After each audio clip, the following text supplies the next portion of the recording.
If you've ever driven through the back roads of Appalachia, you know this. The dark out here doesn't just fall, it settles. The stories people whisper? They're not just tales, they're warnings carried down. Before we begin, tell me, where are you listening from, and what time is it right now? Drop it in the comments. It always gives me chills thinking about all of us, in different places, staring into the same shadows together. Don't forget to hit like and subscribe. It helps more people stumble into these woods, even if they might regret it. Let's begin. My name's Grant Mercer, 32, and I'm not a storyteller by nature. I work in environmental mapping, the kind of job that usually means desk work, satellite data, and the occasional survey in a state park. I'm not built for campfire tales, but a year ago, the Division of Ecological Resources sent me on what they called a short-term habitat assessment in a section of the Allegheny Plateau I'd never heard of, Ashridge Bluff. It wasn't on any public recreation maps. My GPS quit 10 miles before I reached it. Even the county clerk's office had only a thin folder on it, a few aerial shots from the 80s and a fire report from decades earlier. The assignment was simple on paper: catalog predator sign, verify trapline conditions, and note any environmental hazards. They told me it was low-traffic land, which was a nice way of saying forgotten and left to rot. The ranger station sat alone in a gravel lot beside a sagging chain-link fence. Inside, a woman in a green jacket, name tag said May Delaney, handed me a laminated topo map with half the contour lines faded to white. "You'll want to speak to Harlan," she said, almost like it was an afterthought. "Another ranger?" I asked. She smirked without humor. "Not exactly. He lives on the south side, past the Dry Creek bed. He's been running his own line since before I got here. Knows where the ground's safe." "What's that supposed to mean?" I said, half joking. "Exactly what it sounds like. Finding Harlan's cabin took over an hour. There wasn't a trail, so much as a series of narrow passages where the underbrush seemed reluctantly pushed aside. The cabin appeared like it had been dropped there by accident: gray boards, a patchwork roof, and a smoke trail thin as thread curling from the chimney. Harlan sat on the porch, sharpening a blade the length of my forearm. His hair was iron gray, his eyes sharper than the knife. "You're the survey man?" "Yeah, Grant." He studied me a moment before jerking his head toward a stump. "You'll want boots you can lose and a light you can trust. The bluff's got ways of turning you around." We left at first light. Harlan carried an old lever-action rifle and a canvas satchel. I had my field kit, clipboard, and the misplaced confidence of someone who thought terrain data could explain anything. The silence was what got me first. No bird chatter, no insect drone, just the crunch of boots and the occasional groan of wind through the canopy. Midway through the morning, we found the first snare. Empty. The second held a raccoon, stiff and twisted, eyes clouded. Harlan freed it with practiced hands, muttering something under his breath I didn't catch. "Don't linger near the shale breaks," he said as we moved on. "Things in the ground don't like your scent." I almost asked what things, but his tone shut me up. By noon, we reached a ridge that dipped into a narrow cut choked with spruce. My GPS had been blank for an hour. The air here had a damp, metallic taste, and the light seemed to flatten, stripping away shadows. We stopped near a tangle of old steel traps, rust fused to rock. One still held a fox, alive but barely. Its leg was pulp. "They suffer longer here," Harlan said, and dispatched it with a quick, decisive motion. I noticed his eyes weren't on the animal, but on the tree line beyond.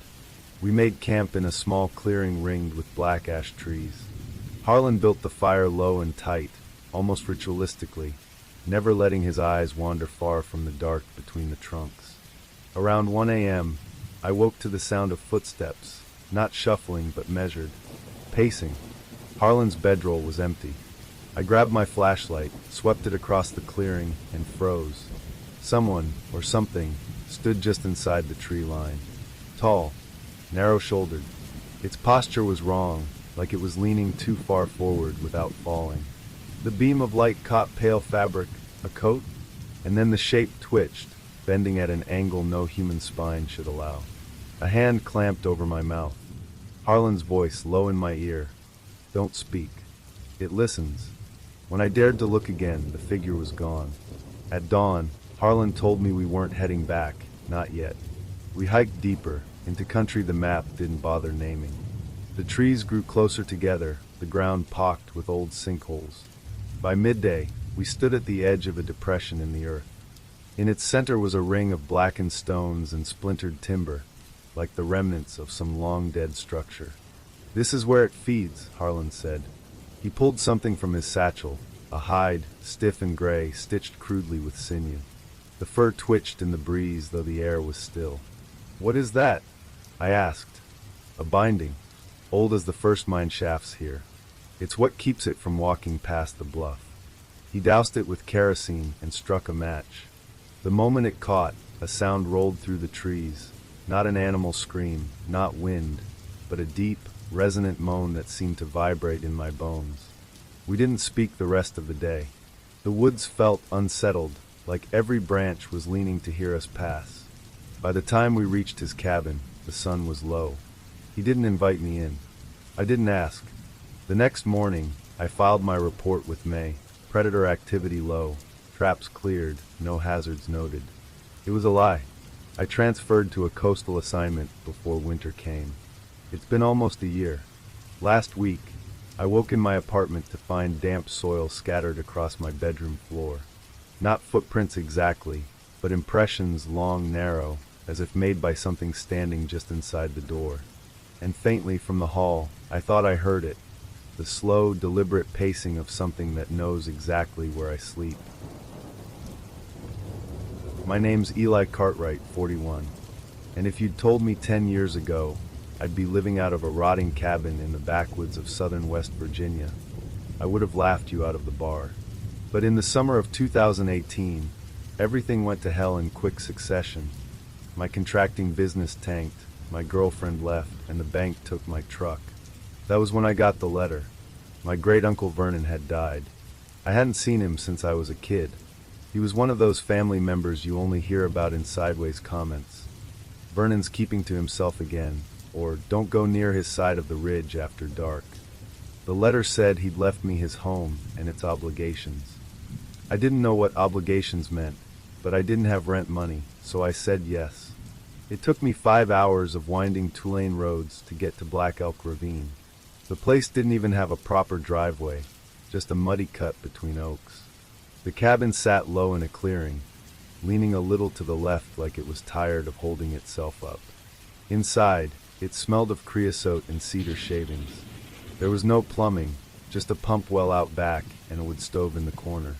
The shelves were bare except for a few mason jars of dried beans and a row of candles, dozens of them, all in mismatched glass holders. On the table lay a map, drawn by hand, with a trail sketched in red that looped into the hills before ending in a sharp X. Next to it, in Vernon's neat handwriting, "Do not approach the lantern." I spent the first week fixing leaks and hauling water. The solitude felt almost medicinal, until the morning I heard crying in the woods. It was faint, almost human, but higher, more ragged. I followed it about a quarter-mile north and found a dog, part coonhound, part something else, with a dark brindle coat and ribs showing like he hadn't eaten in weeks. His back paw was caught in a rusted trap, so old it had fused to the hinge. The wound was ugly, bone visible, the fur matted with dried blood. But he didn't snap or whimper when I approached. He just stared at me like I was late to something important.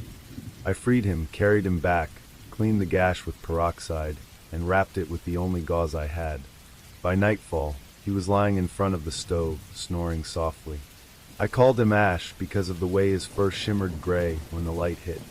The next few days, odd things began showing up outside the cabin. First, a dead possum laid neatly on the porch steps. Then a crow without wings, its body untouched but its eyes missing. On the fourth morning, I found a strip of deer hide nailed to the pump post. I wanted to believe it was just predators leaving scraps, but the arrangement was deliberate. Ash seemed to know more than I did. He'd plant himself between me and the north ridge, hackles raised, tail stiff. Every time we got near the path on the map, the one marked with the red loop, he'd dig his heels into the dirt, and refused to go further. About 2 weeks in, I was splitting kindling at dusk when Ash froze, staring toward the tree line. I followed his gaze and saw a figure between the pines. Tall, broad-shouldered, wearing what looked like a heavy coat and a brimmed hat, though the light was so thin it could have been shadows. The figure didn't move, not even when I called out. I blinked, and it was gone. That night, I dreamed I was walking the red trail. The forest around me was black, but ahead, a pale lantern swayed between the trees. I followed, even though my feet felt heavy. When the glow finally stopped, it was inches from my face. Inside the glass wasn't a flame, but a moving blackness, shifting like oil in water. A voice from the dark whispered, he was promised. I woke up drenched in sweat. The next day, a fresh trap sat on the porch, clean oiled, baited with a dead crow. The first knock came 3 nights later. One single tap on the door, soft enough to make me wonder if I'd imagined it. Ash went ballistic, barking until foam flecked his lips. The next night, it came again, this time on the wall near the stove. On the third night, the knock was on the glass of the bedroom window. I didn't look. It was Ash who forced me over the line. Around midnight, he bolted out the door, barking into the trees. I grabbed the flashlight and ran after him, not realizing until too late that I'd stepped onto the path from the map. The forest changed instantly.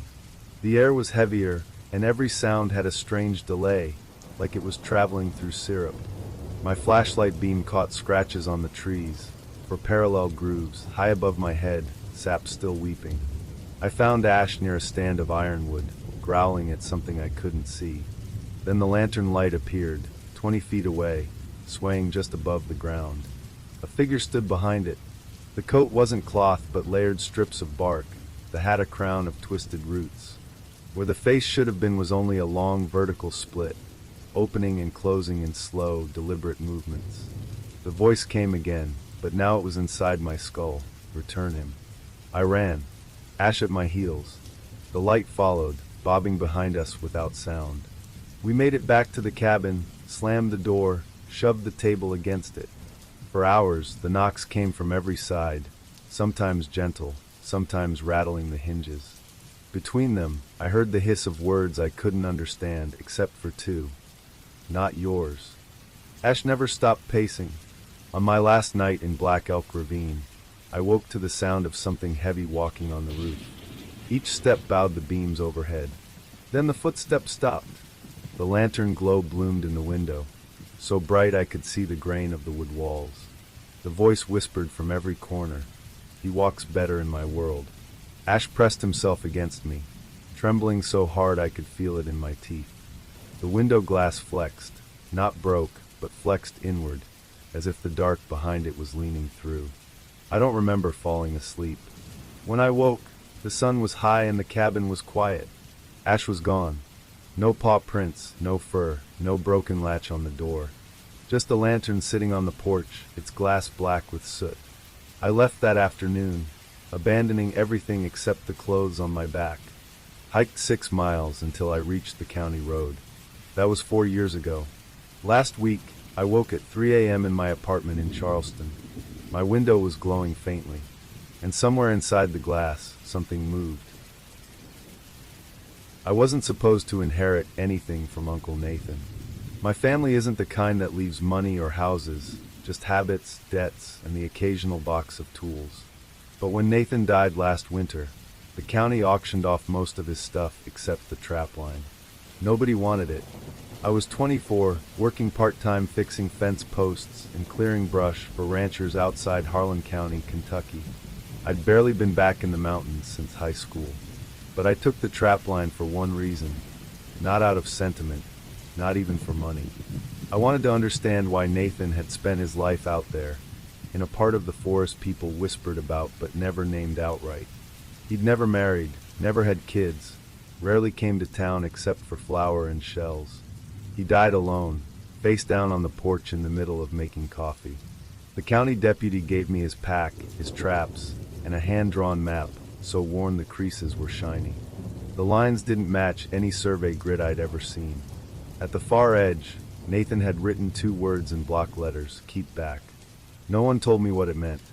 I set out the first week of March. The air was still raw, the sky the dull silver of melted snow.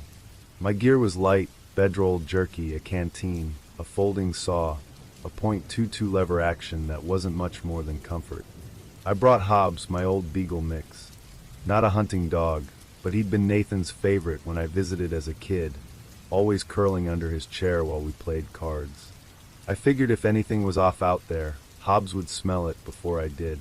We started along a washed-out timber road, the map guiding me deeper until the trees knitted together in a way that seemed to block the day.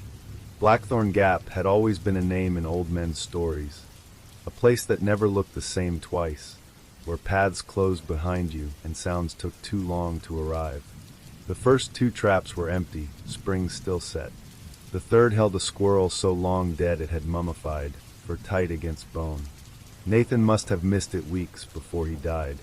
The 4th trap was strange, not sprung but snapped in half. The steel jaws were bent as though something had rolled them in its grip like a wire twist tie. Near it sat a pile of stacked shale, 5 layers high, crowned with a crow's skull threaded with roots. Not roadkill, not scavenger work, arranged. Hobbs gave a low chuff, not quite a bark, then backed behind my legs. I left it untouched and moved on. We made camp by a downed hickory. Hobbs circled the fire 3 times before curling up. The woods were muted, not silent, the kind of hush you get right before a storm. I fell asleep telling myself it was just the wind shifting higher up the ridge. Sometime before dawn, Hobbs went rigid. His head tracked something past the tree line. Then I heard it too, the crunch of bare feet on frozen leaves. No hurry, no stumble. Just deliberate steps passing between my bedroll and the fire, close enough to feel the shift in the air. By the time I swung the rifle around, the sound had faded. The fire popped once, loud enough to make me flinch. When I looked down, there were prints in the frost. Long, pale, human, but the toes splayed in a way that didn't look like feet meant for walking on flat ground. The next day, the trail narrowed until I was moving sideways between rhododendron thickets. Moss covered everything, not the green of healthy growth, but a yellow-gray that looked diseased. The next trap site was wrecked. Saplings snapped at the base, snare wire stripped and coiled into little braids. Lying in the middle was a red fox's head, the neck too clean for teeth or blade. By mid-afternoon, I reached the point on Nathan's map where the ink read "keep back." In the real woods, it was marked by 3 cedar posts bound with rusted chain, leaning into each other like they'd been abandoned halfway through a fence line. The path beyond dipped into a narrow crease of the ridge, the start of Blackthorn Gap. Hobbs whined. I should have turned back. The gap wasn't darker, but the light felt wrong, a flat, stale hue, like it had been strained through water. The trees grew in patterns that didn't belong to this forest, multiple trunks twisting from a single base, limbs bending down instead of up. I began to notice the absence of sound wasn't total. There was a faint humming, too high-pitched to be mechanical, steady enough to feel intentional. Hobbs stopped walking about 50 yards in. His eyes were locked uphill, hackles raised. Then, without warning, he bolted forward. I shouted his name, crashing through undergrowth after him. The hum grew louder, sharper, like something cutting close to my ear. That's when I saw him. Hobbs was hanging from a blackthorn limb, his body intact, his eyes wide and glassy, his mouth packed with strips of bark. The branch hadn't broken under his weight. Below him stood a figure so tall its head brushed the canopy. Its skin was the color of wet stone, stretched thin over a frame that seemed too jointed, as if it had extra elbows and knees hidden inside.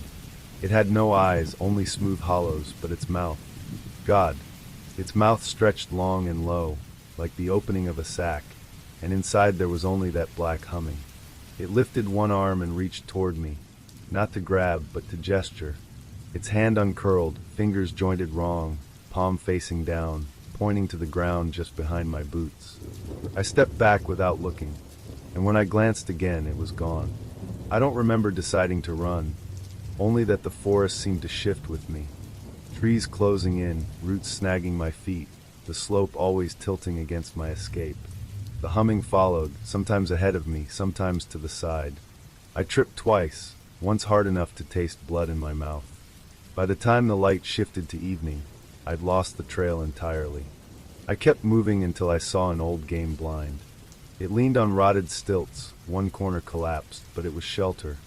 I climbed in, pulling my knees up, the rifle across them. The humming faded for the first time. I almost slept. I woke to daylight, but it was wrong again, brighter than it should have been, as if every leaf had been lit from inside. I climbed down and found my boots were damp, not from dew but from mud so red it looked like rust. There was no sign of the blind behind me, only open trail, and on that trail fresh prints, the same stretched, splayed toes, walking ahead of me now, drawing me forward. I didn't follow. I turned downhill, using the sun as my compass. My legs ached, my throat was raw, and the air seemed to grow heavier the closer I got to the edge of the gap. When I finally stumbled out onto the timber road, I saw something half buried in the mud. Nathan's old trap, twisted into a shape that looked almost like handwriting. I didn't stop to read it. By late afternoon, a pair of turkey hunters spotted me on the roadside. They said I was speaking low, steady, but the words didn't make sense. Something about roots that grow backwards and a mouth without end. At the clinic, they told me exhaustion, dehydration, maybe hypothermia. I sold Nathan's gear within a week. Didn't keep the rifle. Burned the map. I haven't set foot near Blackthorn Gap again. But here's the thing, last month, I woke up to find muddy prints across my kitchen floor. Bare, long splayed toes, leading from the back door to the side of my bed. And I still haven't looked to see what they pointed at. My name's Caleb Rourke, and I've made my living tracking the things other folks want gone. Coyotes, feral hogs, once even a black bear that wandered too close to a school bus stop. I'm 43 now, and I've spent nearly my whole life in the southern spur of the Cumberland Plateau, where the ridgelines run jagged like the spine of something ancient sleeping under the dirt. Out here, time moves like cold syrup, and news only travels when someone decides it's worth telling. You handle most problems yourself, especially the strange ones. I learned the trade from my grandfather, a wiry old man named Harlan, who could read the woods like a book most folks never learn to open. He taught me to notice what didn't fit: a broken branch too high for deer, a section of leaves undisturbed in a windstorm, a place where all the sounds just stopped.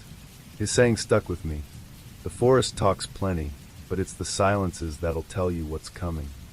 Last September, I got a call from Marta Kelly, who ran a patch of land near Pine Barren Ridge. We weren't close, but I'd bought eggs from her a few times at the Saturday market. She said something had been getting into her chicken coops, but it wasn't foxes or coyotes. The hens weren't killed. They were just gone. No blood, no feathers. Clean vanishings. I could hear something in her voice that wasn't fear exactly, but something tighter, like she was trying to keep her words from shaking. She offered $250 and a week's worth of her preserves if I came out to see. That's decent money for a single job. I told her I'd be there before dawn. Pine Barren Ridge is the kind of place that's never had a proper road, just logging tracks that overgrew decades ago. The locals don't walk it much anymore, except maybe teenagers daring each other to go up after dark. I'd heard stories about the place since I was a kid. Not the usual haunted gossip. More like whispered instructions: don't follow whistles, don't answer if your name's called from the dark, and never walk past the third dead oak after sundown. Old rules with no explanations. It took me nearly an hour of picking my way uphill before Marta's place came into sight. A sagging farmhouse with ivy eating into the porch posts. The coop sat 50 yards out back, surrounded by rust-flaked wire. The weird part was how perfect it looked. The latch wasn't broken. The wire wasn't ripped.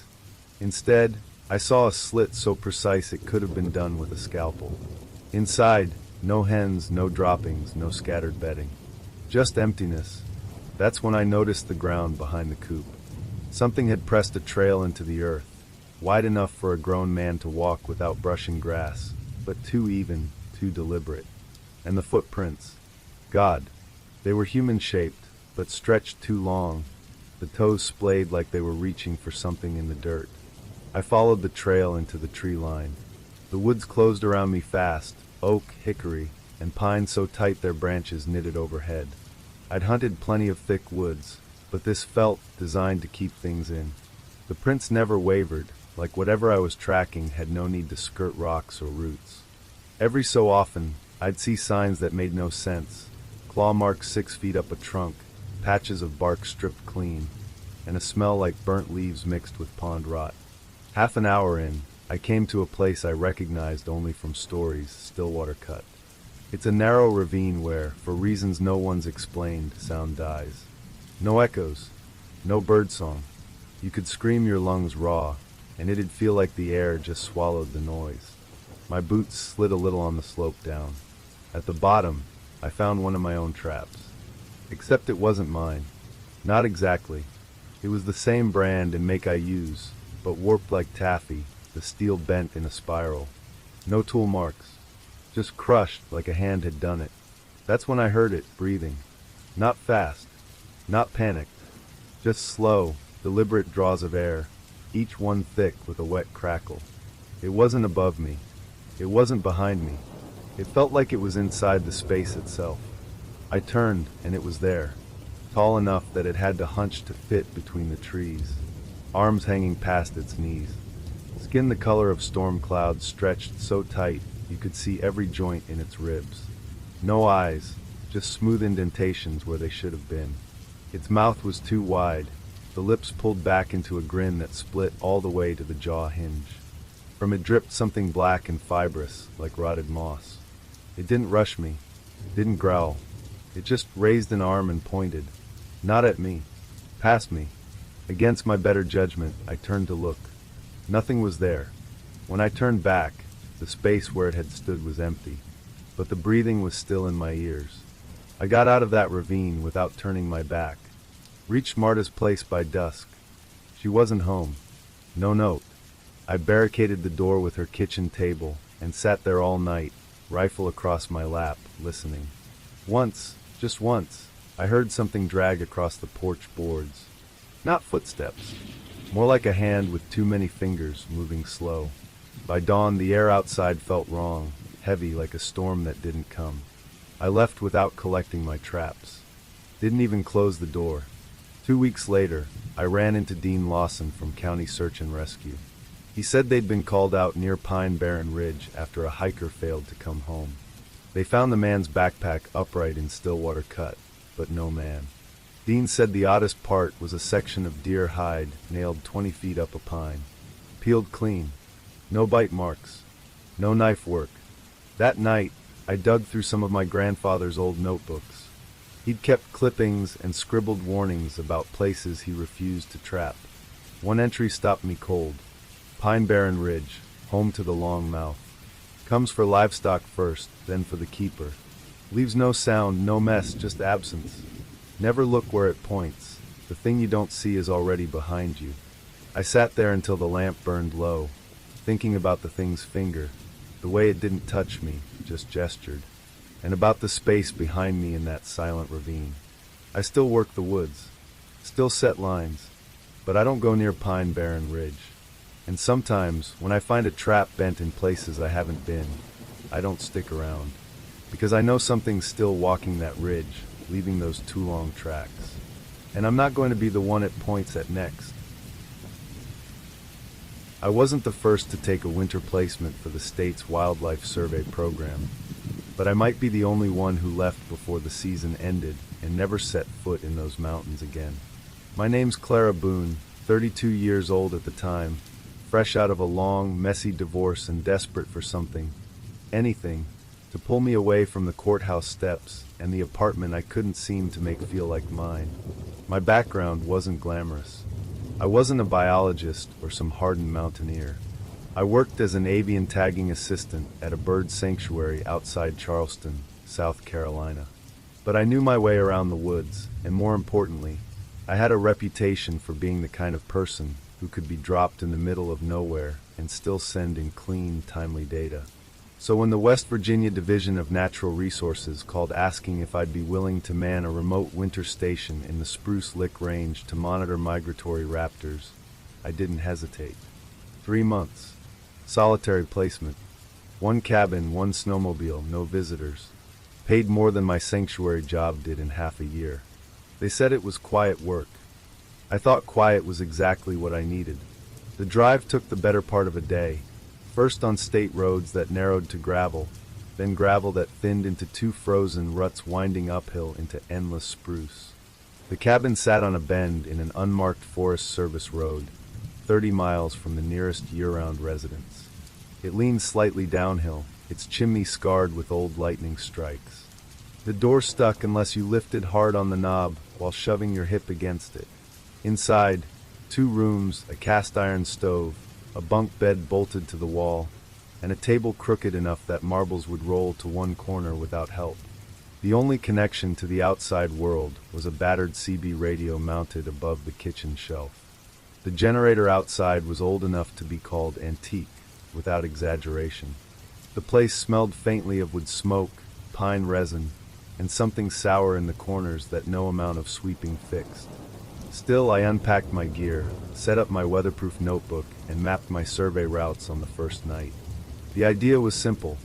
Every few days I'd ride out, check a chain of baited survey poles, record any bird activity, collect pellets, and log tracks in the snow from any predators or scavengers. Nothing about it sounded like nightmare fuel. For the first 2 weeks, it was textbook. Dawn patrols up the ridges, sunlight slanting between pines like gold through stained glass. Tracks from foxes, bobcats, and the occasional coyote. The wind cut like broken glass, but the solitude didn't bother me. I thought maybe this was what healing felt like: cold air, honest work, no one to argue with. By the start of week 3, I began noticing small, odd things. One of my survey poles was gone. Just gone. Not knocked over. Not splintered. The stake had been twisted out of the frozen ground, like someone had gripped it and wrung the wood until it cracked. I blamed wind damage. Then the same thing happened to another pole 2 days later. And then came the prints. Snow had fallen overnight, clean and undisturbed. I was heading toward my northernmost marker when I spotted them. Bare human-like footprints crossing the trail at a diagonal. Huge, each print nearly as long as my forearm. The toes were spaced unnaturally far apart, splayed like a frog's, and the stride between them was enormous. No shoe tread, no heel definition. Just deep impressions, perfectly formed, disappearing into the trees uphill. I stood there too long, my breath crystallizing in the air. The forest felt wrong in that moment, the way it does before a hawk strikes and every smaller bird goes silent. I tried to laugh it off when I got back to the cabin. Told myself it could have been some backwoods hunter playing a trick. But that night, the silence outside was absolute. Not even wind through the branches. It felt like the forest was holding its breath. Over the next week, I started catching glimpses, shapes darting between trees, there and gone when I turned my head. Once, while resetting a trail cam, I saw a figure at the far end of the clearing.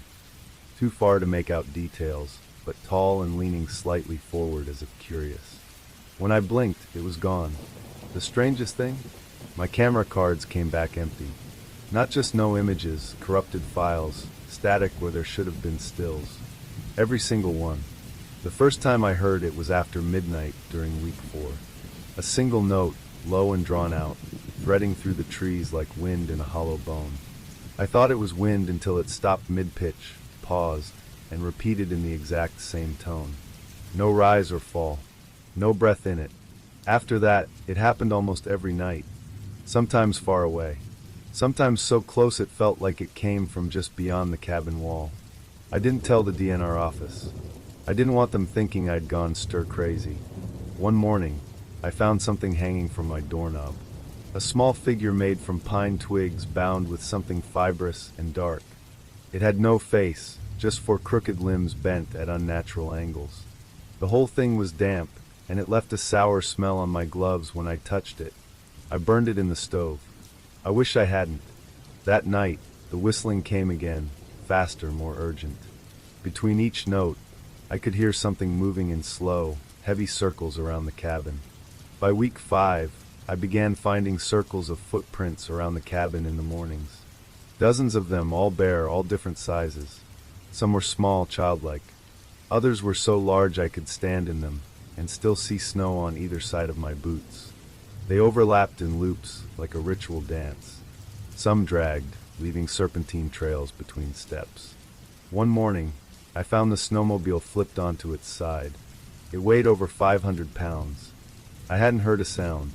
That night, something climbed onto the roof. Not an animal's skitter. Slow, deliberate pacing. I sat at the table with the rifle in my lap, heart pounding so hard it made my fingers twitch. The night I left my senses behind started quietly.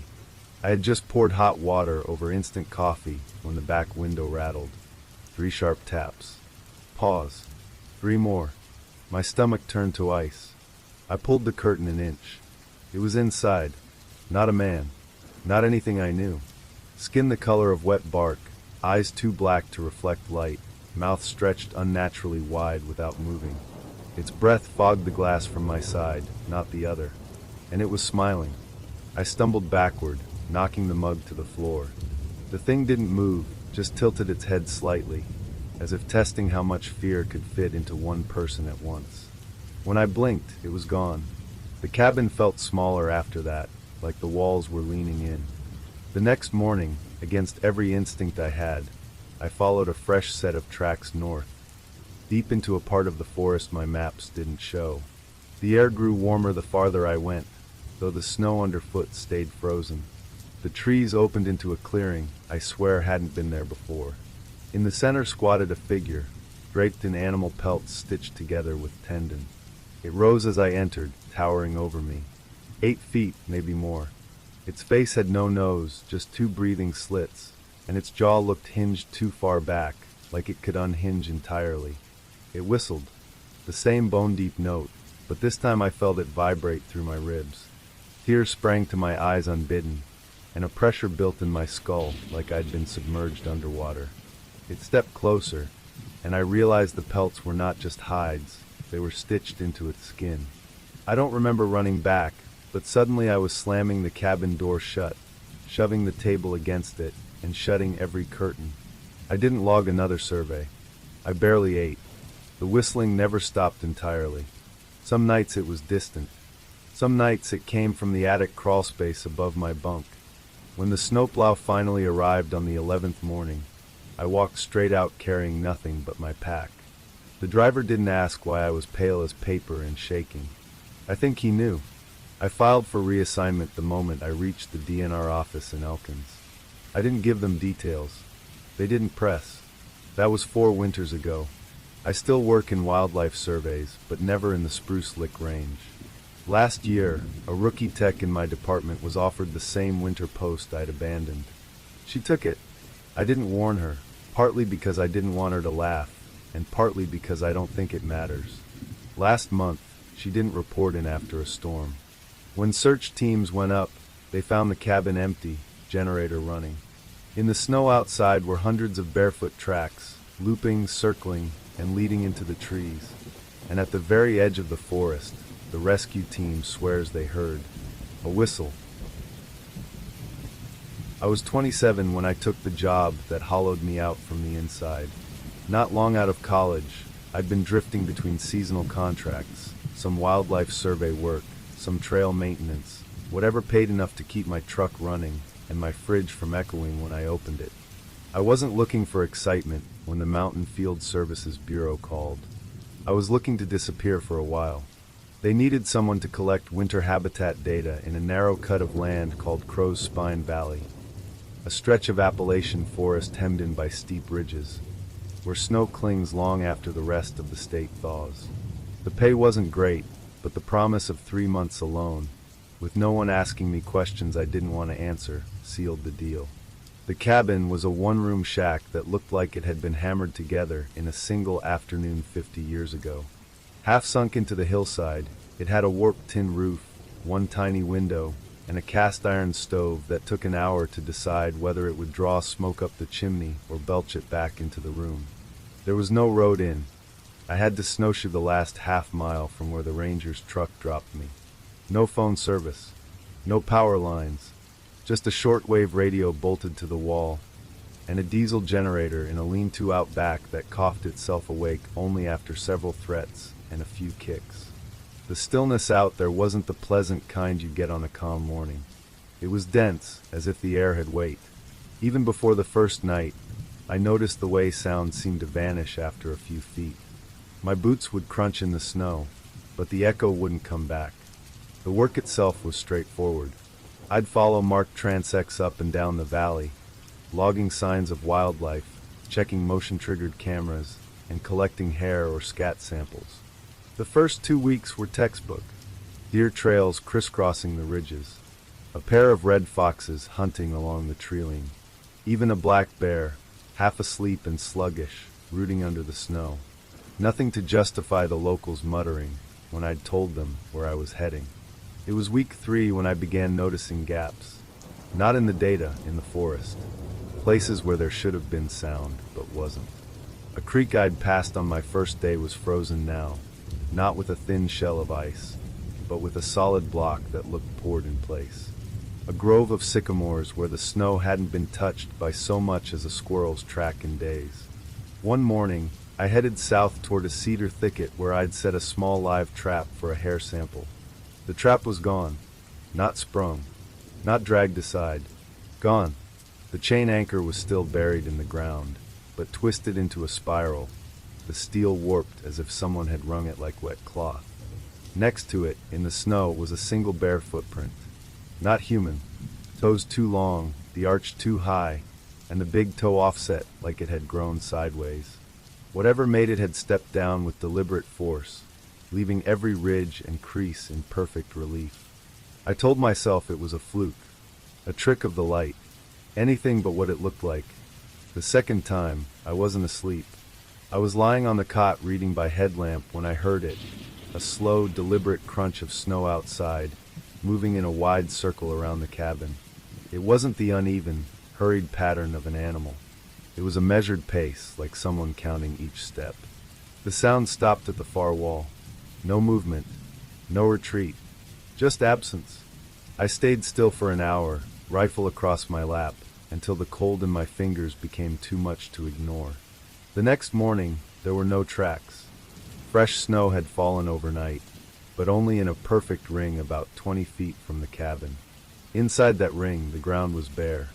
About a week later, I stepped outside and found something hanging from the stovepipe, a bundle of twigs tied together with what looked like braided plant roots.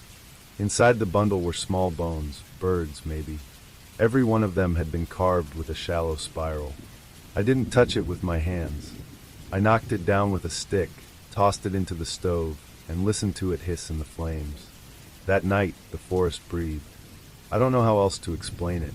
A single, low inhale that moved through the trees like a slow wind, though the branches didn't sway. Mid-February, the cold deepened. I broke trail to my northern transect, and that's when I found the spruce. Its trunk was stripped bare halfway up, the bark peeled in wide sheets that lay at the base like fallen skin, and dangling from the exposed branches were teeth, strung together on fishing line, each one carved with a spiral matching the bones from earlier.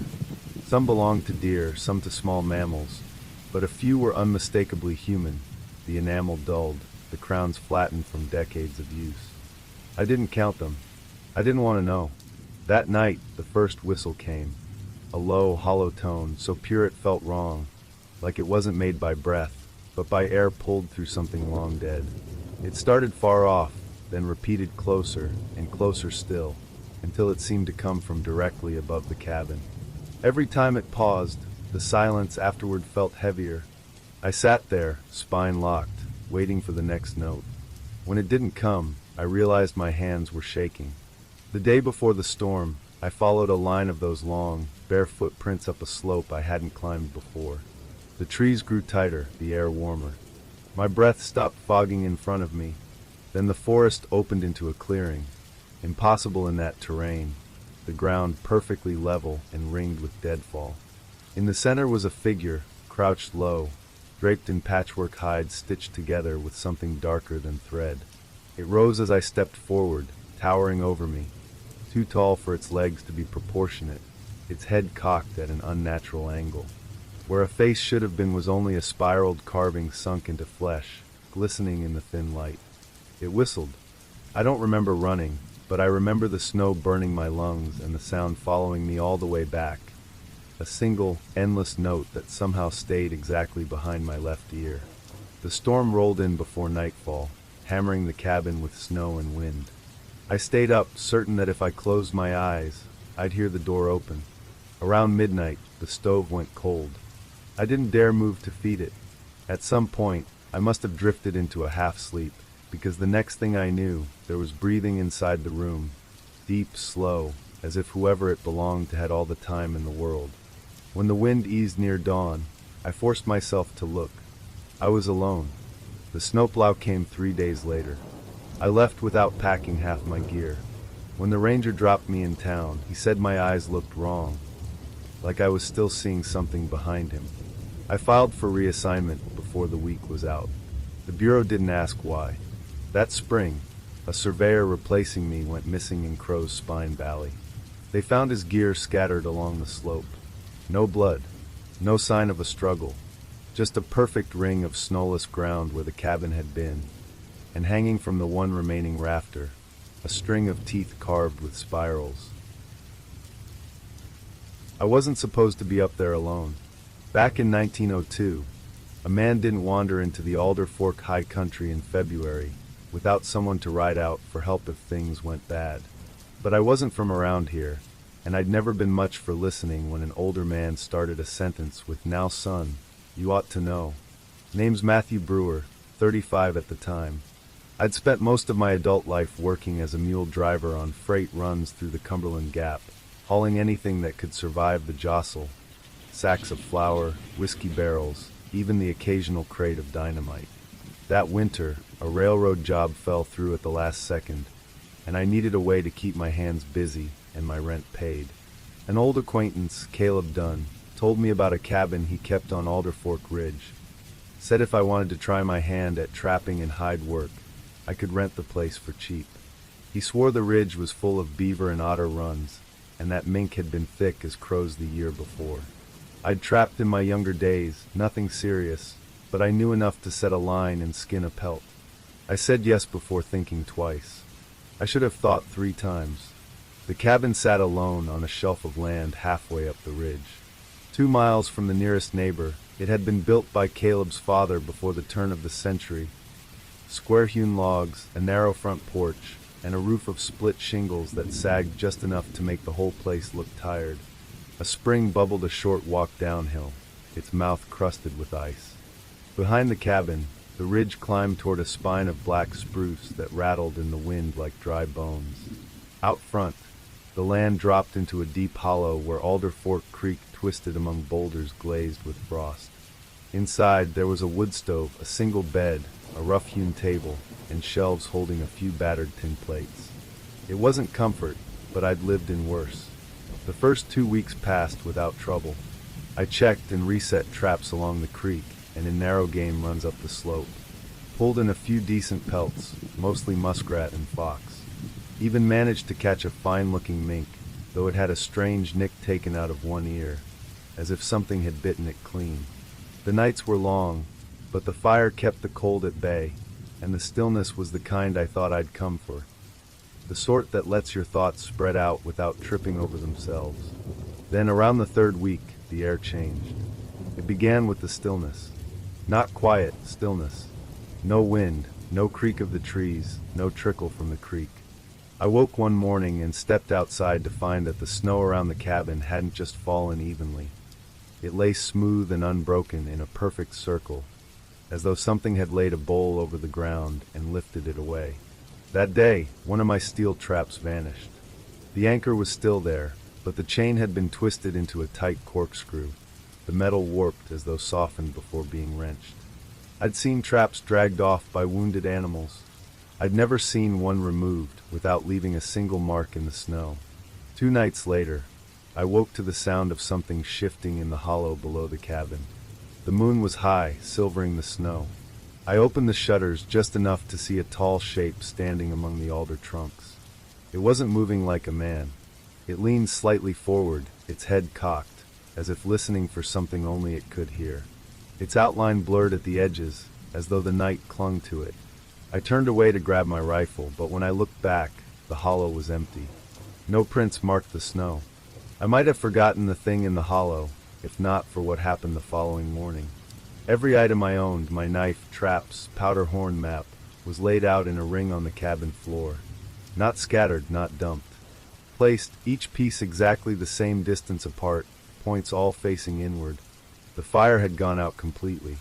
The air inside was colder than outside, thick in a way that felt wrong in my lungs. That night, the sound began, a high, thin whistle, rising and falling without pause for breath. At first, it came from far off down the hollow. Then it drifted closer, circling the cabin. The pitch never changed, but the tone seemed to bend, like light through warped glass. I sat with the rifle across my knees until morning. When I stepped outside, there were prints in the snow, bare, long-toed, the heel barely touching. They led away from the cabin, but no matter how far I followed, they seemed to bend back toward the ridge. Late in February, I took the long trail along the creek to check the farthest trap. The water there flowed under a roof of ice, black and slow. On the bank stood a young birch, stripped of its bark.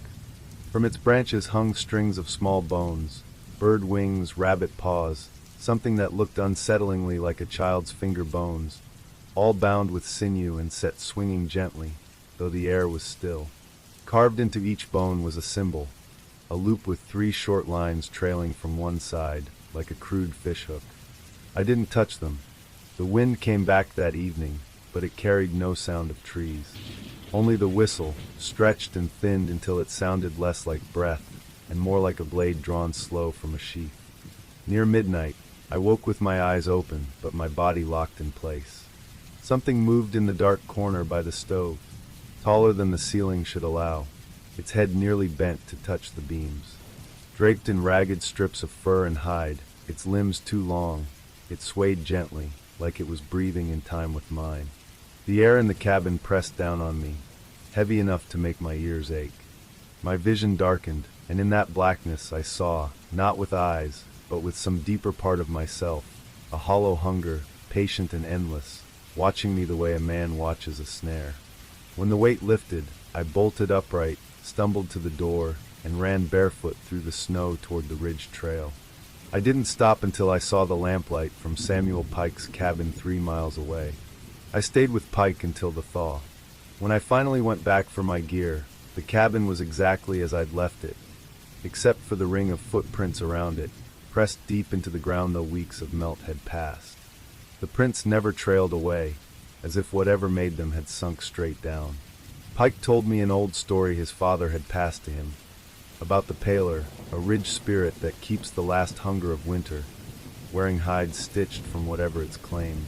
Said it doesn't chase you down. It waits for you to go still. I left Alder Fork that spring, and never trapped there again. Some nights, when the wind dies and the world goes still, I swear I can hear that whistle start up in the distance, the same unbroken note coming closer. I'm not the first person to hole up in these mountains alone, but I might be one of the few still breathing to tell what I saw. My name's Jonas Whitaker, 42 years old, and for the last 5 winters before all this happened, I'd been doing seasonal survey work for the State Forestry Division. It wasn't glamorous, but I liked the solitude. Pine Run was my favorite posting, a crooked little valley on the west slope of Marrowbone Ridge, where the old-growth spruce crowd so thick they knit together overhead like a green-black ceiling. This last posting started in late January. I was supposed to monitor ice damage and animal movement along the ridge trail for 6 weeks. They put me in a field station cabin that used to belong to a fire lookout. Nothing fancy, just one room, a wood stove, and a table with initials carved deep enough to survive another century. It was work I'd done before, and it always went the same. I'd walk my transects, make notes on tree health, look for predator sign, and hole up when the weather got mean. But that winter, the woods weren't empty the way they used to be. 3 days in, I came back from the trail to find one of my metal snares gone. I'd set it to monitor small game movement, not even baited it. The anchor was still in place, but the wire was missing. Not cut, not chewed, just gone. I thought maybe I'd forgotten to pack it out, but when I went back, there was nothing. Not even the imprint in the snow where it should have been. It was as if it had never been there at all. I shrugged it off. You do that out here, or you'll go crazy. The second week, it started to smell wrong in the cabin. Not constantly, it would drift in like a bad wind, hang for half a minute, and then vanish. Rotten meat, but not the sharp rot of something freshly dead. This was older, sourer, a smell that made the back of my tongue ache. Once or twice I caught it outside on the trail too, in little pockets, like I'd walked through a cloud of it. No tracks, no carcass. Just that scent, sharp and sudden. One night, just before midnight, something knocked on the wall of the cabin. Not the door, the wall. 3 knocks, slow and deliberate. The wood vibrated under my bed frame. I sat up, heart already in my throat, and grabbed the hatchet I kept by the stove. No follow-up knock. No footsteps. Nothing. The next night it came again, this time on the opposite wall, closer to the stove. Always 3 knocks. Always slow. I started keeping the lantern lit through the night after that. By the start of week 3, I'd begun finding things in places they shouldn't be. One afternoon, I came in from the cold to find the 2 chairs turned toward the back window. I didn't own curtains, and the glass was frosted over thick, but it still set something crawling in my gut. Another day, my boots vanished from beside the stove. I found them later, sitting upright and laced in the middle of the snow-covered path that led to the spring. No prints leading to them. No prints leading away. That was when I stopped thinking this was some harmless backwoods prank. The whispering began on a windless night when the temperature had dropped so low I could feel the cold in my teeth. At first, I thought the sound was in the stovepipe, the little whistling hum you get when heat pushes through cold metal. But then the whisper formed my name. Jonas. It didn't come from the door or the window. It came from right behind my left ear. I spun around with the lantern raised, but the room was empty. The air behind me was colder than the rest of the cabin, like the heat couldn't touch it. A few days later, I found a deer hanging upside down from the lowest branch of a red maple down the trail. Its throat was slit clean, but there was no blood on the snow beneath it. Behind it, carved into the bark of the maple, was a strange shape, a spiral branching into 3 sharp points, almost like a crude antler rack. I didn't touch the deer. I cut it down and dragged it into a gully, buried it under snow. That night, the knocking didn't come. Instead, I heard scraping across the roof, long, slow drags from one end to the other. The sound stopped just before dawn, followed by a single, heavy thump. When I went outside that morning, the chimney was jammed with something black. I knocked it loose with the stove poker, and a heap of feathers spilled out, long, oily, and so dark they seemed to swallow the light. Mixed in with them was clotted fur, the kind you find on a carcass left too long in the open. I'd been uneasy before. That's the day I started making plans to leave. It snowed heavy the next night, so I knew what I saw in the morning was fresh. Footprints, not human, not any animal I recognized, surrounded the cabin in a perfect circle. Each print was elongated, the heel rounded like the back of a spoon, and the toes were too long, almost clawed. The stride was unnaturally long, as if whatever made them could clear half the porch in one step. The prints came straight out of the tree line to my door, and then back into the trees. I told myself I'd leave in the morning. That was my mistake. I stayed up late, feeding the stove, lantern burning hot enough to make the shadows huddle in the corners. Around 2 in the morning, something crunched in the snow outside, slow, steady steps, circling the cabin. Then came the voice. Jonas. This time, it wasn't the whisper of before. It was lower, older, and familiar. It sounded like my Uncle Mark, the same uncle who'd died in these mountains 20 years earlier, when a dead tree broke loose and crushed him during a windstorm. You forgot to close the shed, it said, and my blood went cold because I don't have a shed. I didn't answer. My fingers were white around the shotgun grip. The thing walked past the window, I caught a sliver of it through the frost, pale limbs bending too many times between joints, the skin pulled too tight over something that wasn't bone. Where a face should have been, there was only a flat expanse of skin and a gash of a mouth, wet and dark, opening and closing as if chewing. I fired through the wall. The echo rattled the stove. Silence. At first light, I packed only what I could carry, the old compass, my uncle's knife, a box of shells, and left. I didn't stop moving until I reached the highway, and even then I kept walking until a trucker slowed down enough to ask if I was all right. I told him no. I told him nothing else. A week later, I mentioned what I'd seen to an old timberman I trusted. He didn't laugh. He just nodded once and said, "You met the Hollow Man." I asked what that meant. He told me the Hollow Man shows up in the last deep cold before spring, wearing the shapes of voices you know, faces you don't. Said it doesn't chase you. It waits until you've worn yourself thin, until you're ready to listen. I moved south after that winter, but every year when the snow piles high and the wind dies down to nothing, I find myself straining to hear through the quiet. Sometimes, if the night is still enough, I swear I can hear it. 3 slow knocks, far away, getting closer. My name's Caleb Morgan, and if you'd asked me 5 years ago if I believed in the old mountain tales, I'd have told you they were just stories. Good for scaring kids into staying close to home, nothing more. I grew up in the lower hills of eastern Kentucky, in a family that prided itself on self-reliance. We weren't hermits, but we lived far enough from the nearest store that you didn't just run out for anything. By trade, I was a stone mason, but winters were lean for building work. That year, after an early freeze cut off most of the ridgeline trails, we were scraping bottom on supplies. My father was too proud to ask for help, but my Aunt Martha wrote to an old friend, a trapper named Tommy Breyer, who owned a hunting shack near Ghost Elk Gap, about 30 miles deeper into the mountains. He said we could ride in and use it until the thaw. We reached the shack in a half-day ride through snow that creaked like dry wood under the horses. Ghost Elk Gap was the kind of place you could smell before you saw, a mix of pine resin, cold stone, and the faint iron of hidden springs. The shack itself was bigger than I expected. 2 rooms, a loft, and a cellar cut into the slope. The boards were weathered gray, the roof sagged, but it was sturdy. Inside, it smelled of dust and old smoke. The shelves still held a few jars of preserved beans and pickled ramps. The stove drew well enough, and that was all we needed. My younger sister Ruth and I took the loft. My father and aunt kept the main room.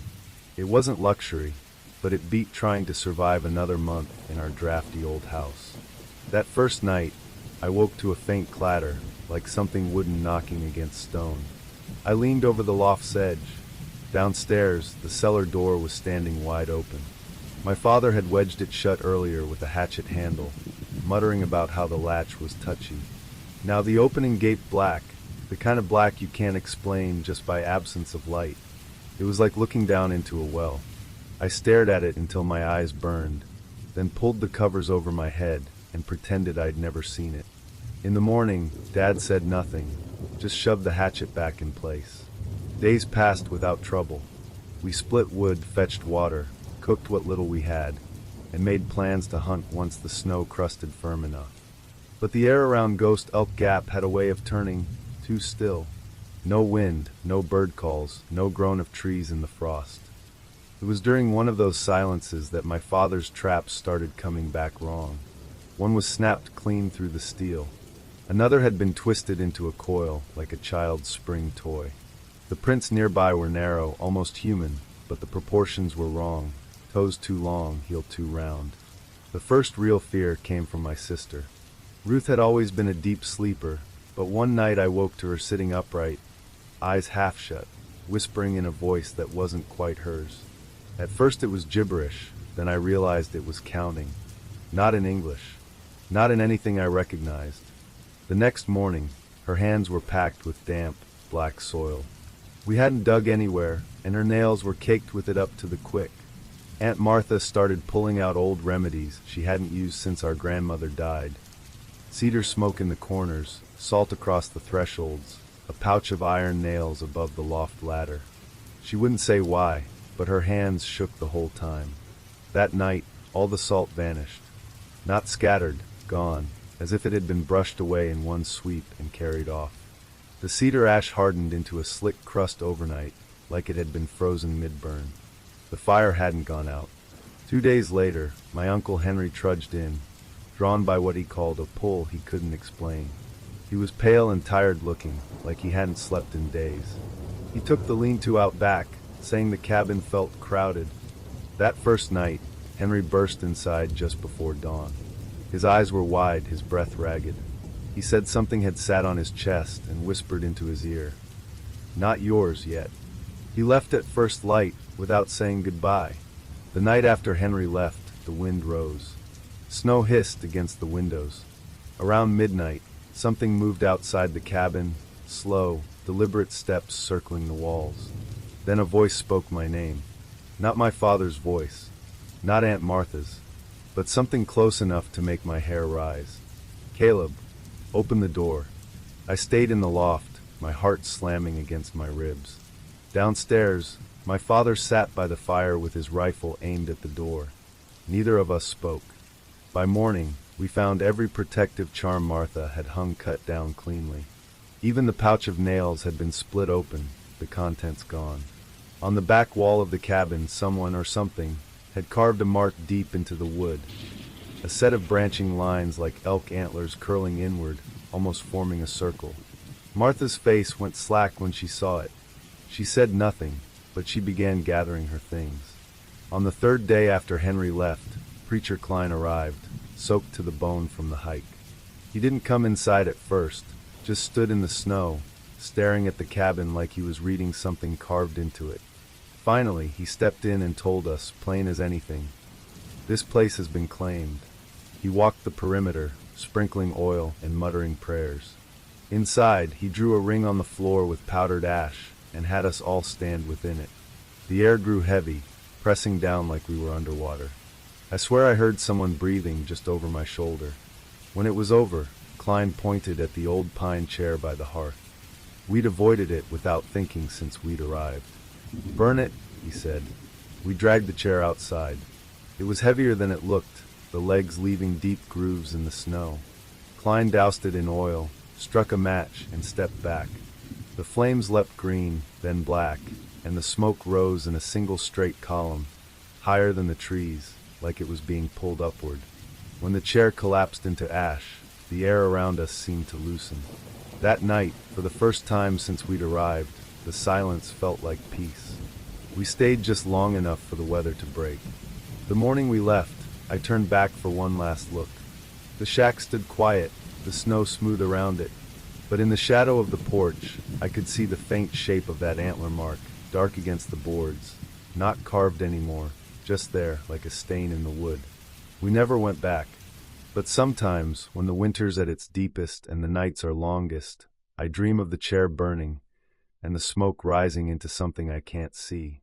And in those dreams, far off, I hear the voice again. "Not yours yet."